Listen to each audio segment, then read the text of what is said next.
आज जो हमारे गेस्ट हैं यहाँ पर पीछे बैक स्टेज पर, उनको किसी भी तरह के कोई भी इंट्रोडक्शन की जरूरत नहीं है। आप सब लोग उनको बहुत अच्छे से जानते हैं और उनको बहुत प्यार करते हैं।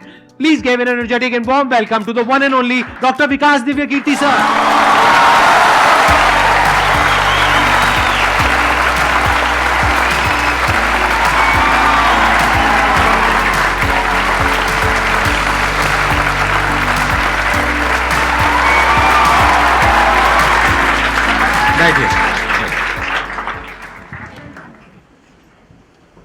मैं सबसे पहले आपको धन्यवाद देना चाहता हूँ धन्यवाद आपका आने के लिए। Thank you so much. क्योंकि जब से मैंने सीरीज शुरू करी है तब से हमारे कमेंट सेक्शन में कोई भी एक भी ऐसा वीडियो नहीं है जहां पर आपका नाम ना लिखा हो। कई बार मुझे ऐसा लगता है देख करके कमेंट सेक्शन को कि ये मैं अपने चैनल पे आया हूँ या आपके चैनल पे हूँ। मैं सोशल मीडिया पे बहुत कम एक्टिव रहता हूँ तो मुझे आइडिया नहीं था इस बात का, पर मैं थैंकफुल हूँ कि आपने बुलाया, इस लायक समझा कि मैं यहाँ पर आऊँ। सर प्यार बहुत करते हैं बच्चे आपको, मतलब इतना प्यार है जिसकी कोई हद नहीं है। मैं ठीक कह रहा हूँ गलत कह रहा हूँ? यस और नो? सो अब आप लोग जो चाहे जैसे चाहे इनसे क्वेश्चंस पूछ सकते हैं। सर लाइफ में जब भी कोई सिचुएशन आती है कि जिसमें दो रास्ते, एक प्रैक्टिकल और एक इमोशनल, तो बैलेंस आउट कैसे करना है? इमोशनल और प्रैक्टिकल में हमेशा विरोध नहीं होता है, कभी कभी साथ भी चल सकता है। और सिर्फ इमोशनल कुछ नहीं होता, सिर्फ प्रैक्टिकल कुछ नहीं होता, प्रोपोर्शन का डिफरेंस होता है। जब इमोशंस आपके दिमाग पर बहुत हावी हों तो फैसला करने से बचना चाहिए, स्पेशली बड़ा फैसला। छोटा तो ठीक है कि आपके दोस्त ने कहा कि दोस्त नहीं एक फिल्म नहीं देखेगा मेरे साथ, आप इमोशनल हो जाके देख ली फिल्म, क्या हो गया, कोई नुकसान नहीं होगा। पर कोई ये कहे कि तो मुझसे प्यार नहीं करते, शादी नहीं कर सकते मुझसे और हमने शादी कर ली, ये ठीक नहीं है। सिर्फ इमोशंस में आके बहुत बड़ा फैसला मत कीजिएगा, चाहे वो करियर का हो, चाहे पार्टनर का हो, चाहे कोई भी फैसला हो। प्रैक्टिकल इतना नहीं हो जाना है कि आप मशीन, रोबोट या पत्थर बन जाएं। क्योंकि आप कितने भी सक्सेसफुल हो, यदि आप इमोशनली सक्सेसफुल नहीं है, इमोशनली स्टेबल नहीं है, इमोशनली वेलबींग के स्टेट में नहीं है, तो आपकी सक्सेस किसी काम की नहीं है, एकदम मीनिंगलेस है। So the success in totality needs emotional happiness, emotional stability as well. इसलिए इमोशंस को खारिज करके जिएंगे तो शायद कुछ अचीवमेंट्स बड़ी हो जाएं, पर वो किसी काम के नहीं है। केवल इमोशंस पे चलेंगे तो हो सकता है कि अचीवमेंट जिंदगी में ज्यादा हो ना पाए। तो बैलेंस की बात है। और सबसे अच्छा तरीका है, जब बहुत इमोशंस हो, इंटेंसिटी बहुत ज्यादा हो, सिर्फ एक तरीका मैं जो अपनाता हूं, उस क्षण में फैसला नहीं करना है। कुछ भी हो, कोई कितना भी प्रेशराइज करे, सिर्फ इतना बोलिए कि मैं 24 घंटे बाद बताऊंगा आपको, थोड़ा सोचूंगा इस बारे में। और यदि आपने उस मोमेंट से खुद को बाहर निकाल लिया तो फिर आप डिटैच होकर देख पाएंगे और थोड़ा सा प्रैक्टिकल एलिमेंट भी रहे, इमोशनल एलिमेंट भी रहे, वो फैसले सबसे अच्छे रहेंगे लाइफ के लिए। मैं आपको एग्जांपल से बात समझाता हूँ। ऐसे लोग जो तैयारी कर रहे थे, अफेयर में थे, एक का सिलेक्शन हो गया, अब उसके सामने क्राइसिस ये है, स्पेशली किसी लड़की का हो गया, लड़के का नहीं हुआ। अब हमारी सोसाइटी में ना, लड़की ऊंचे पद पे हो, लड़का ना सफल हुआ हो तो बड़ा मुश्किल है सोसाइटी में, उनको शायद दिक्कत नहीं है। अब वो लड़की प्रैक्टिकल नहीं है कि मैं तुमसे शादी करूं, ये कह के अगर हट जाती है और शादी करती है किसी ऐसे व्यक्ति से जो बहुत सफल है। I know many such people personally, मैं नाम नहीं बोल सकता किसी का। मैंने जनरली पाया है कि वो लोग लाइफ में बहुत फ्रस्ट्रेशन में रहे बाद में, क्योंकि सफलता के नाम पर, प्रैक्टिकल होने के नाम पे ऐसे व्यक्ति को चुना जिसके साथ वो रह नहीं सकते ठीक से। और मैं ऐसे कई लोगों को जानता हूं जो IAS बने, IPS बने, जिनको करोड़ों रुपए के दहेज के ऑफर्स आए, साफ ठुकरा के कहा कि मैं जिंदगी एक ही व्यक्ति के साथ गुजार सकता हूं जो मेरे साथ है, और हैं, बहुत खुश हैं। अब कोई कह सकता है उनके परिवार में कि इसने प्रैक्टिकल फैसला नहीं किया, इमोशनल फैसला किया, पर अल्टीमेटली किसी चीज की वैल्यू क्या है? आपकी लाइफ बेहतर हो। यूट्यूब पे जिसके 1 लाख भी सब्सक्राइबर्स होते हैं वो मोनेटाइज करता है, 1 लाख क्या जब मिनिमम हो सकता है, खूब पैसा कमाते हैं, ब्रांड प्रमोशन करते हैं, साबुन तेल बेचते हैं बीच बीच में। आपका चैनल तो शायद देश में सबसे बड़ा चैनल है, आप चाहें तो कितना नहीं कमा लेंगे। मुझे कुछ दिन पहले एक एजेंसी के लोग मिले जिन्होंने बताया कि इनकी जैसी ख्याति है उस लेवल पर महीने में कोई 5-10 करोड़ भी कमाना चाहे तो कमा सकता है आराम से इस यूट्यूब चैनल से। तो मैंने पूछा कि वो कौन सी चीज है जो आपको इतना मजबूत बनाती है कि आप नहीं इस रास्ते पर जाते। मैं वो जानने में इंटरेस्टेड हूँ। तो 10 मिनट की बात के बाद मैं समझ में आ गया, क्योंकि अल्टीमेटली अगर मैं अपनी वैल्यू के खिलाफ चला गया तो खुश कैसे हो जाऊंगा? पैसा मुझे कैसे खुशी देगा जब मैं ही नहीं रहा, तो खुशी किस बात की? इसलिए इतना प्रैक्टिकल मत होना कि अपनी माँ के, पिता के, भाई बहन, दोस्त, जो प्रेमी प्रेमिका है, उनके इमोशंस के साथ खेलने लगो। इतना प्रैक्टिकल कभी मत होना, इतना इमोशनल मत होना कोई आपको बेवकूफ़ बना सके, बात बात पर बेवकूफ़ बनाता रहे। और बैलेंस, जिंदगी जो है ना वो मध्य मार्ग में है, जिंदगी एक्सट्रीम पे नहीं है, मध्य में है। तो प्रैक्टिकल और इमोशन का बैलेंस रखिए, लाइफ बढ़िया होगी।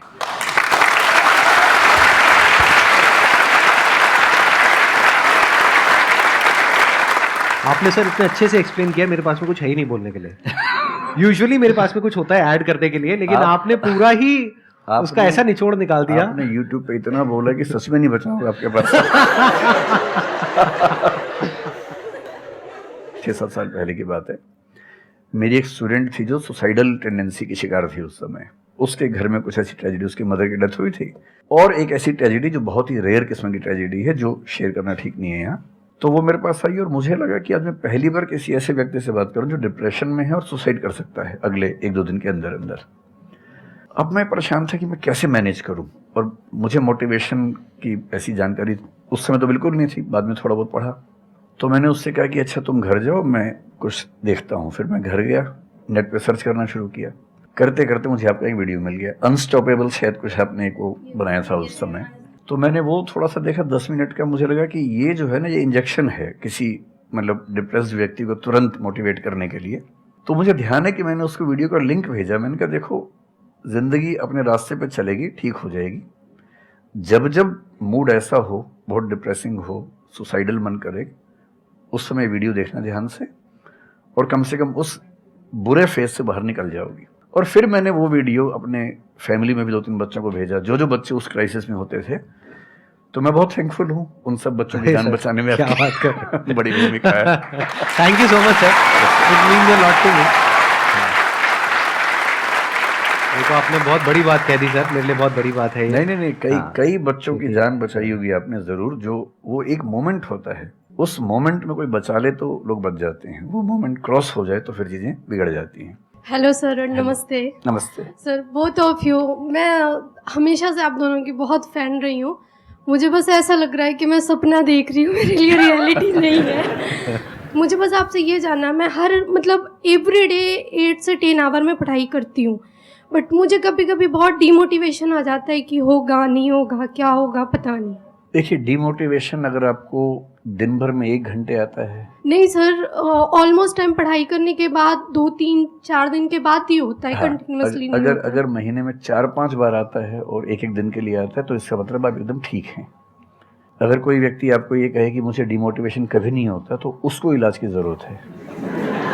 आपको जरूरत नहीं है, क्योंकि जब आप अपने से बेहतर व्यक्ति को देखेंगे, आपको थोड़ा सा इंफीरियरिटी कॉम्प्लेक्स आएगा, डीमोटिवेशन आएगा। जब आप अपने से कमज़ोर को देखेंगे, आपको सुपीरियरिटी कॉम्प्लेक्स आएगा, थोड़ा सा मोटिवेशन ज़्यादा हो जाएगा। जिस दिन टारगेट पूरा हो जाएगा, मोटिवेशन आ जाएगा। जिस दिन टारगेट पूरा नहीं होगा, डिमोटिवेशन आएगा। जिस दिन टेस्ट में आपके मार्क्स अच्छे आएंगे, आप मोटिवेशन के साथ लौटेंगे। जिस दिन खराब आएंगे, डिमोटिवेशन होगा। लेकिन ध्यान रखिए, जिस दिन आप मोटिवेटेड हैं, उस दिन आप वजह बन गए कईयों के डिमोटिवेशन की। लगातार मोटिवेटेड होना एक मेंटल इलनेस की निशानी है, और लगातार डीमोटिवेटेड होना डिप्रेशन की निशानी है। इन दोनों से बचना है। तो डीमोटिवेशन की बहुत हाइप है, इतनी हाइप की ज़रूरत नहीं है। थोड़ा बहुत हो, एंजॉय कीजिए उसको। और जब जब लगे कि ज़िंदगी बहुत ख़राब चल रही है, तो मैं जो करता हूँ, अजीब सा लगेगा आपको, मैं कभी कभी शमशान घाट चला जाता हूँ। सर, मैंने ये सुनी है, आपने वीडियोस में भी कहा है। सच में चला जाता हूँ, या ट्रॉमा सेंटर चला जाता हूँ देखने के लिए। ट्रॉमा सेंटर में जाके 1 घंटा बैठ के आ जाइए, मोटिवेशन आ जाएगा। और शमशान घाट में जाके देख लीजिए कि हम जैसे हमसे कम उम्र के लोग वहाँ जल रहे होते हैं, तो लगता है हम जिंदा तो हैं। अगर मैं थोड़ा सा कॉग्निटिव लेवल पर बात करूँ, एक बहुत बड़ा साइकोलॉजिस्ट हुआ, उसका नाम है ब्रेंटानो, कभी सर्च कीजिएगा उसको। ब्रेंटानो ने ह्यूमन कॉन्शियसनेस को स्टडी किया, और उसने ये बताया कि ह्यूमन कॉन्शियसनेस की बेसिक नेचर है कि जो हमारे पास है वो हमें नज़र नहीं आता, जो नहीं है वो नज़र आता है। तो the consciousness of lacking something is the nature of human consciousness. इसलिए इसी बात को एक शेर में, बहुत प्रसिद्ध शेर में कहा गया है, दुनिया जिसे कहते हैं जादू का खिलौना है, मिल गया सो मिट्टी है, नहीं मिला वो सोना है।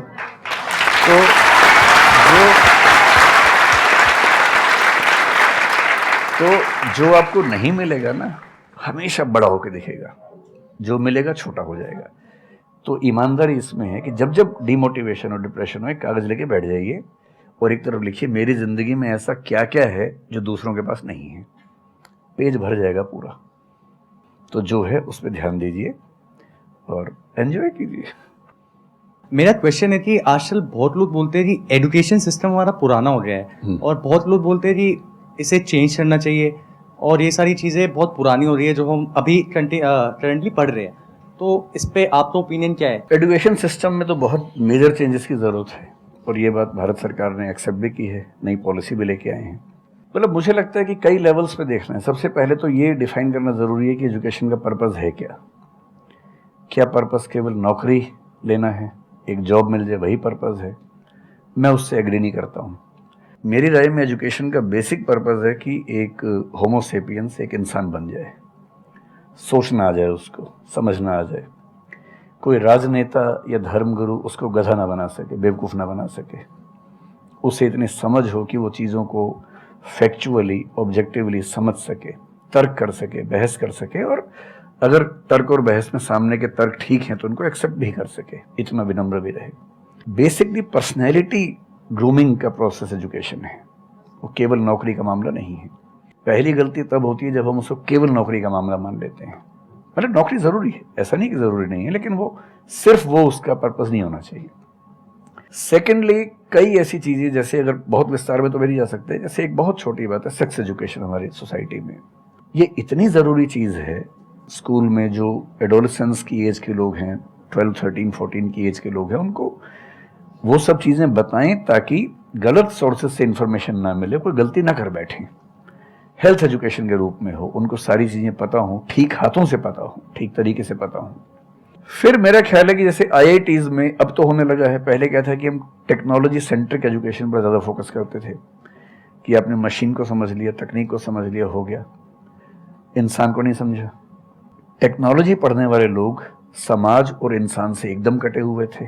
अब तो ह्यूमैनिटीज़ के कुछ सब्जेक्ट्स पढ़ाने की परंपरा शुरू हो गई है। एक होलिस्टिक एजुकेशन हो। ह्यूमैनिटीज़ वाला बच्चा केवल हिस्ट्री, पॉलिटिकल साइंस, सोशियोलॉजी पढ़ता है, उसको कोडिंग का सी भी नहीं आता, टेक्नोलॉजी बिल्कुल नहीं आती उसको MS एक्सेल भी नहीं पता क्या होता है। टेक्नोलॉजी वाला सिर्फ टेक्नोलॉजी पढ़ता है, वो ह्यूमन ब्रेन को नहीं पढ़ना चाह रहा, सोसाइटी को नहीं पढ़ना चाह रहा। क्यों नहीं एक ऐसी शिक्षा हो जिसमें एक इंटीग्रेटेड अप्रोच हो, होलिस्टिक अप्रोच हो, कि हम खुद तय कर सके कि किस किस एरिया में हमें ज़्यादा जाना है और एक बेसिक अंडरस्टैंडिंग हर चीज़ की हो। तो बेसिक 3 फार्मूले माने जाते हैं। एक यूनिवर्सलाइजेशन ऑफ प्राइमरी एजुकेशन है कि 10वीं क्लास तक की शिक्षा हर बच्चे को मिले, ठीक से मिले। वोकेशनलाइजेशन ऑफ सेकेंडरी एजुकेशन, यानी 11वीं 12वीं की पढ़ाई का पर्पज़ है कि बच्चा ये समझ पाए कि उसको ज़िंदगी में आगे कहाँ जाना है। और फिर जो हायर एजुकेशन है वो सबको करने की ज़रूरत नहीं होनी चाहिए, वो शौक पूरा करने के लिए नहीं है, वो शादी का वेटिंग रूम नहीं है, वो उसके लिए है जिसको सच में आगे पढ़ना है। वो उतना पढ़े, सब्जेक्ट चूज़ करे और फिर उसमें गहराई से रिसर्च करे ताकि डेवलपमेंट के रास्ते पर अब बढ़ें। हम एजुकेशन के मामले में बहुत बुरी स्थिति में हैं। मैं तो जिस उम्र में हूँ, मेरा अब तो पर्पज़ भी ये बन गया है कि अब मैं उसी पे कुछ काम करूं। एक यूनिवर्सिटी शुरू करने की योजना मेरे मन में है, इनसे मैंने शेयर भी किया था। और मैं जिस तरह का विश्वविद्यालय सोचता हूं, वो नौकरी देने के पीछे पागल नहीं होगा, वो होमो सेपियंस को कायदे का इंसान बनाने की कोशिश करेगा। नौकरी तो उसका एक पार्ट है। मतलब आप जितने भी सफल लोगों को देखेंगे जनरली, जैसे मैंने इन्हीं से पूछा, ये जिस फील्ड में सफल हैं, इनका जो करियर है, अगर मैं इसको छोड़ भी दूं तो अदरवाइज भी जो इनका करियर है वो उस विषय से जुड़ा हुआ नहीं है जो इन्होंने पढ़ा है ग्रेजुएशन में। मेरा भी नहीं है, आमतौर पे किसी का भी नहीं है। 90% लोगों को मैं देखता हूँ जो सक्सेसफुल हैं, उनके ग्रेजुएशन के सब्जेक्ट में और लाइफ की फील्ड में कोई लिंक नहीं है। तो बेसिक पर्पस क्या है? वो स्मार्टनेस बाहर आ जाए, ग्रूमिंग हो जाए, इंटेलिजेंस है, इमोशनल इंटेलिजेंस है, वो सब जो टूल्स हैं वो उस बच्चे को सीखने को मिल जाए ताकि फिर वो ज़िंदगी को फेस कर सके, इनोवेट कर सके, नए रास्ते निकाल सके। 1000 रास्ते दुनिया में होते हैं। तो सच बात है कि काफ़ी चेंजेस की ज़रूरत है और आप और हम मिलकर करेंगे चेंजेस। एजुकेशन वाइज अगर देखा जाए तो मैंने बहुत ज़्यादा कुछ नहीं किया है अपनी लाइफ में, बट मेरे स्टैंड पॉइंट से अगर आप देखोगे कि एजुकेशन क्या है, तो एजुकेशन का सबसे बड़ा गोल ये है कि एक इंसान का दिमाग खुले, बजाय कि उसका दिमाग इतना नैरो डाउन हो जाए कि उसको लगे कि बस यही अगर हो गया तो सक्सेस है, ये नहीं हुआ तो फेलियर है। आप अनगिनत तरीकों से अपने गोल को, अपने पर्पस को, या जो भी आप करना चाहते हो उसको अचीव कर सकते हो। एजुकेशन का सबसे बड़ा गोल ये होना चाहिए, और वही मेरी कोशिश है अपने इन सेशंस के थ्रू करने की, कि एक इंसान का दिमाग खुल जाए, उसके दिमाग में एक पॉसिबिलिटी माइंडसेट आ जाए, ना कि एक लिमिटेड माइंडसेट हो कि बस ये हो गया तो बहुत है। अब प्रॉब्लम क्या है, ये जो लिमिटेड माइंडसेट है ये बहुत लोगों का है, करोड़ों लोगों का है, तो वहां पे कंपटीशन भी बहुत है। पॉसिबिलिटी माइंडसेट जबकि देखा जाए तो ज्यादा इंटरेस्टिंग है, लेकिन बहुत कम लोगों का है और वहां पे कंपटीशन कम है। और पॉसिबिलिटी माइंडसेट क्या होता है कि कोई भी काम अगर मैं कर रहा हूं, अगर वो नहीं हुआ तो इसका मतलब ये नहीं है कि मैं फेल हो गया, इसका मतलब ये है कि मैं क्रैक नहीं कर पाया। There has to be a way. ये एजुकेशन काम अगर कर दे तो रियल एजुकेशन हो गई हमारी। मतलब एक इंसान को, हाँ सॉरी, थॉमस एडिसन बल्ब के आविष्कार में लगा हुआ था, हाँ जी, 1000 बार फेल हुआ। तो किसी ने उससे पूछा कि यार तुम बार बार करते होता तो है नहीं तुमसे, क्यों कर रहे हो? तो उसने पता है क्या कहा, हर फेलियर के बाद मैं ये जानता हूं कि बल्ब इस तरीके से भी नहीं बन सकता, और अब मैं 1000 तरीके जानता हूं कि इन तरीकों से नहीं बनेगा, और उसके बाद वो तरीका ईजाद हुआ जिससे बना। एजुकेशन से एक इंसान का दिमाग इतना खुल जाए कि सबसे पहली चीज तो उसको ये समझ आए कि मैं कुछ भी नहीं जानता हूं। हाँ, एकदम ठीक बात है। एजुकेशन मस्ट बी सच कि वो लाइफ लॉन्ग आपका एक क्वेश्चनिंग माइंड बना ही रहे, कि आप कहीं भी हो, कुछ भी कर रहे हो, आपके दिमाग में क्वेश्चंस चले, questions related to the problems. जो भी आप काम कर रहे हो वो क्या है, अल्टीमेटली प्रॉब्लम सॉल्विंग है, तभी उस काम में वैल्यू है। अगर किसी की कोई प्रॉब्लम ही नहीं सॉल्व कर रहे हो तो उसमें वैल्यू कहां ऐड हो रही है, और वैल्यू नहीं ऐड होगी तो आपको पैसा कैसे मिलेगा, फिर चाहे जॉब हो चाहे बिजनेस हो। सो द आइडिया इज कि आपका दिमाग ये चलना चाहिए, अच्छा ये प्रॉब्लम है ना, पहले तो मुझे नहीं पता है कि इसको सॉल्व कैसे करना है, क्योंकि अगर आपको पहले से ही पता है तो आपको वही पता है जिस तरह से वो प्रॉब्लम सॉल्व होती आई है। That may not be relevant in today's context, but still आप उसको उसी तरह से सॉल्व करोगे जिस तरह से सब कर रहे हैं। वहां पर कंपटीशन है, फिर आप कहोगे कि कुछ हो नहीं रहा है। सो द आइडिया इज कि पहले तो ये प्रॉब्लम है जो मुझे अच्छे से समझ आई, मैंने इस पे फोकस किया, अब इसको सॉल्व करने के इन्फिनिट तरीके हैं, एक रास्ता नहीं है, बहुत सारे रास्ते हैं, मुझे पता नहीं है। This is the goal of education, कि मुझे नहीं पता है लेकिन पता किया जा सकता है। This is another goal of education. उसमें से कुछ तरीके काम करते हैं, कुछ नहीं करते हैं, यह भी हमको क्लियरली पता होना चाहिए। मतलब your personality must be dynamic, it must not be static. जैसे मैंने देखा है बहुत लोगों को जो मुझे मिलते हैं, कुछ लोग हैं उसमें से जो, जैसे मैं सर से मिला, अभी ऑफ कैमरा हम लोग बैठे हुए थे, डिस्कशन कर रहे थे, तो it was a great experience sir, आपके साथ में बैठ करके जिस तरह से, जिस ठहराव से सर बात कर रहे थे, जिस तरह से चीजों को सुन रहे थे, समझ रहे थे, और मैं क्वेश्चंस पूछ रहा था, ये मेरे से क्वेश्चंस पूछ रहे थे, तो there was a conversation which was going on. On the other hand there are some people जिनसे मैं कभी कहीं मिला तो उनकी अप्रोच क्या है कि मुझे सब पता है, वो गड़बड़ हो जाती है। शिक्षा की दुनिया में बहुत प्रसिद्ध कहावत है, भारतीय अगर परंपरा में देखें तो विद्या ददाति विनयम एक बहुत प्रसिद्ध कथन है। अगर कोई पढ़ा लिखा आदमी अपने ज्ञान की वजह से अहंकार करे तो मान लीजिए कि वो पढ़ा लिखा नहीं है, पढ़ाई उसके दिमाग पर हावी हो गई है, अभी उसको अंदाजा नहीं है कि कुल संसार के ज्ञान में उसकी हिस्सेदारी डेसिमल में भी नहीं है। और जिसको ये पता है कि मेरा ज्ञान बहुत करना, वो विनम्र ही रहेगा। और इसलिए जो बड़े प्रोफेसर्स हैं, अगर आप कभी सुनेंगे, मैं जानता हूँ, मैं यूनिवर्सिटी में जब पढ़ता था, सबसे बड़े प्रोफेसर क्या बोलते थे कि मैं इस विषय का विद्यार्थी हूँ, कभी नहीं बोलते थे कि मैं प्रोफेसर हूँ। इतना साहस किसी में कैसे कि मैं प्रोफेसर हूँ? अरे आप जिंदगी भर स्टूडेंट बने रहेंगे तो ही काफ़ी है, उससे बड़ी बात तो सोचनी भी नहीं चाहिए। बहुत बड़ी बात है।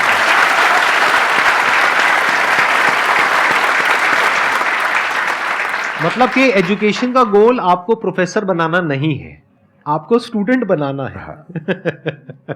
अगर सर की बात को आगे एक्सटेंड किया जाए, एकदम सही बात। एक लाइफ लॉन्ग स्टूडेंट, कि आप सीखते चले जा रहे हो, सबसे जिससे मिल रहे हो, लोगों से सीख रहे हो, सिचुएशन से सीख रहे हो, अपनी लाइफ के अच्छे एक्सपीरियंसेस से सीख रहे हो, बुरे से सीख रहे हो। जैसे मैंने देखा है जब भी यहाँ पे कोई क्वेश्चंस पूछते हैं ना, सबके क्वेश्चंस एक ही होते हैं, सर सक्सेसफुल कैसे हो। कभी मैंने आज तक ये क्वेश्चन नहीं सुना किसी का भी जो इससे बड़ा क्वेश्चन है, जो आप रिलेट कर जाएंगे कि सर सक्सेस हमारा दिमाग खराब किस तरीके से करती है, या सक्सेस का क्या माइनस पॉइंट है। सही बात। सक्सेसफुल होने से बड़ा है मीनिंगफुल होना, सार्थक होना। सफल होना छोटी बात है, सार्थक होना ज्यादा बड़ी बात है। सर मेरा क्वेश्चन ये है कि लाइफ में बहुत सारे सर्कमस्टांसेस आते हैं जहाँ पे मतलब हमें ये लगता है, बहुत सारे निगेटिव थॉट्स आते हैं कि मतलब आगे कैसे बढ़े, how to get rid of fear of failure. Sir कैसे हम इसको हैंडल करें, अगर हम कोई किसी चीज़ को शुरू करना चाहते हैं सर, तो हमारे दिमाग में बहुत सारे निगेटिव थॉट्स चलते रहते हैं, हो पाएगा नहीं हो पाएगा, बहुत तरह के नेगेटिव क्वेश्चंस आते रहते हैं सर, तो इसको कैसे हैंडल करना है सर इस सिचुएशन को? फियर ऑफ फेलियर थोड़ा सा ठीक भी है जी। ये हमें रोकता है उन दिशाओं में जाने से जहाँ हमें जाना भी नहीं चाहिए। जैसे मान लीजिए मैं सोचूं कि मैं फुटबॉल प्लेयर बन जाऊं, मुझे पता है कि नहीं बन पाऊंगा, मेरी फिटनेस वैसी नहीं है, तो मुझे ये फियर रोक लेगा, ठीक बात है ना। ये ज़रूरी नहीं है कि आप दुनिया में हर चीज़ के लिए ठीक हो। हर किसी का एक पैकेज है, हर किसी का जो एट्रीब्यूट्स हैं या वर्च्यूज़ हैं उन सब का एक पैकेज है। We can be good at few things, we can be best at maybe one thing, we can not be best at everything. तो ये बहुत ज़रूरी है कि अपने एप्टीट्यूड को देख के हम सिलेक्शन करें कि हमें कहाँ जाना चाहिए। ठीक है, अगर सिलेक्शन कर लिया है तो फिर फियर ऑफ फेलियर होने की वजह ये है कि या तो आप जो कंपटीशन है उस पर ज़्यादा फोकस कर रहे हैं, अपनी स्ट्रेंथ पे कम फोकस कर रहे हैं।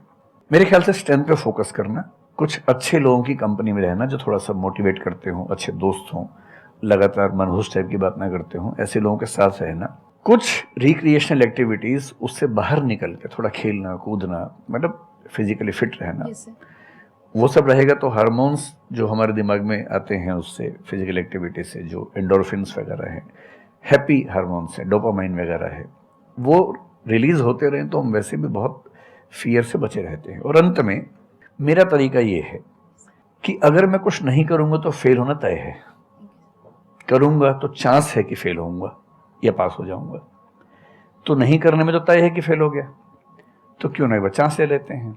और एक जगह फेल होऊंगा तो तय मान के चलिए कि दूसरी जगह मेरे फेल होने के चांस कम होगा, क्योंकि मुझे एक एक्सपीरियंस है प्रयास करने का और फेल होने का, और वो एक्सपीरियंस किसी ना किसी क्वांटिटी में हर फील्ड में काम आता है, मैच्योरिटी आपके अंदर आती है। और मैं एक शेर अक्सर यूज़ करता हूँ, बहुत बहुत प्रिय शेर मुझे है, और मुझे सच में लगता है कि ज़िंदगी को जीना बहुत आसान काम है, मुश्किल काम नहीं है। असली बात है कि आप प्रयोग करें, कोशिश करें, और हार जाएं तो दूसरी कोशिश करें। और मैं इसीलिए एक लाइन हमेशा बोलता हूँ, क्यों डरे ज़िंदगी में क्या होगा, कुछ ना होगा तो तजुर्बा होगा।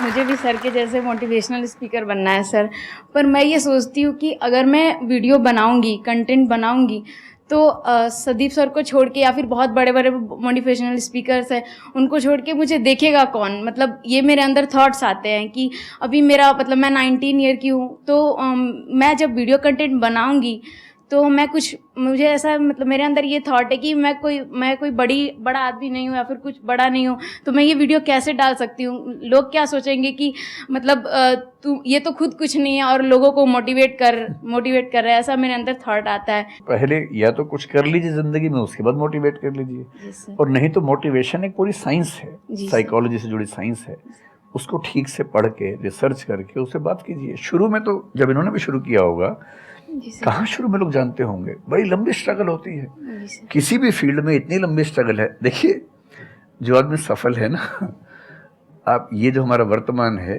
ये ऐसे ही नहीं बन गया है।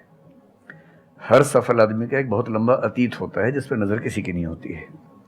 और बशीर बद्र ने एक बड़ी गहरी बात कही थी, ये फूल मुझे कोई विरासत में मिले हैं, तुमने मेरा कांटों भरा बिस्तर नहीं देखा।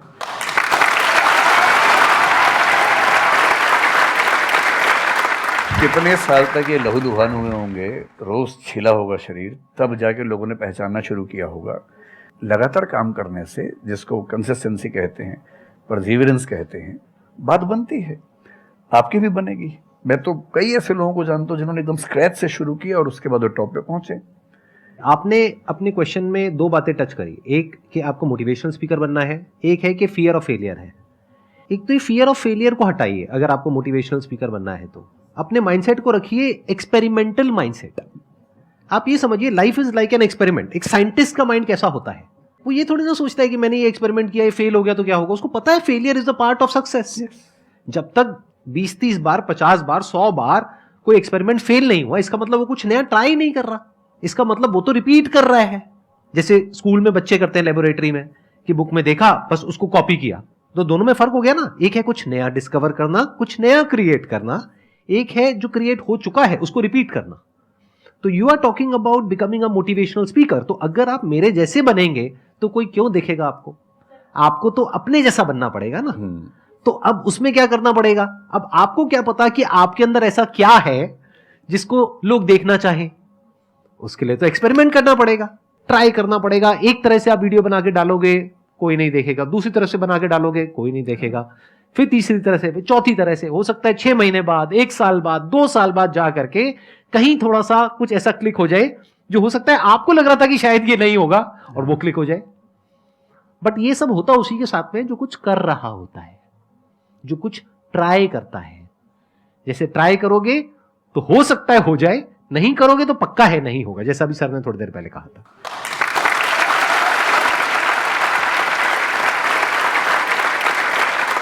Thank you so much sir, यहां पर आने के लिए।